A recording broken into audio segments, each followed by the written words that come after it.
Diet custard তৈরির জন্য আমি এখানে 1 লিটার দুধ নিয়ে নিয়েছি। দুধটাকে সামান্য গরম করে নেব।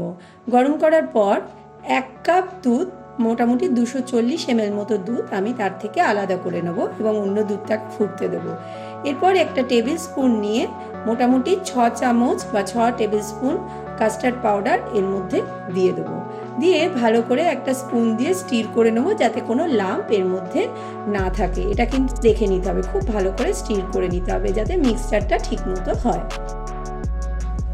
দুধটা ভালো করে জাল দেওয়া হয়ে গিয়েছে, এর মধ্যে আমি ওই মিক্সচারটাকে দিয়ে দেবো এবং কনস্ট্যান্ট হাতা দিয়ে স্টির করতে থাকবো যাতে নিচটা ধরে না যায়। এরকমভাবে স্টির করার সময় অনেক সময় নিচটা আটকে যেতে পারে, তাই জন্য বারবার স্টির করতে হবে, ওপর নিচ করে নিতে হবে দুধটাকে। যেহেতু এটা ডায়েট রেসিপি তাই জন্য আমি কোনো চিনি ব্যবহার করিনি, তার পরিবর্তে ব্যবহার করেছি বাতাসা। মোটামুটি 6-7টা মতো বাতাসা আমি এর মধ্যে দিয়েছি। আপনারা যদি মিষ্টি অ্যাভয়েড করতে চান এটাকে বাদ দিতে পারেন।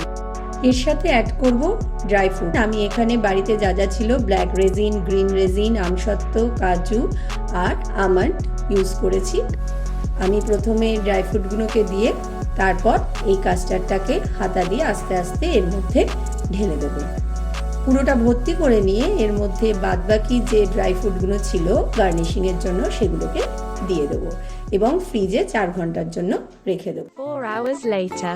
আমি ব্যাসিল সিডস 15 মিনিটের জন্য জলে ভিজিয়ে রেখেছিলাম। দেখুন দেখতে ঠিক এরকম হয়ে যাবে। 1 চামচ ব্যাসিল সিড নেব আর ঠিক 4 ঘন্টা পরে কাস্টার্ডটাকে আমি বের করে নিয়েছি ফ্রিজ থেকে। এই ঠান্ডা কাস্টার্ডটা এর মধ্যে দিয়ে দেব। তারপর এই ডায়েট কাস্টার্ডটা ঠান্ডা ঠান্ডা পরিবেশন করুন। ধন্যবাদ।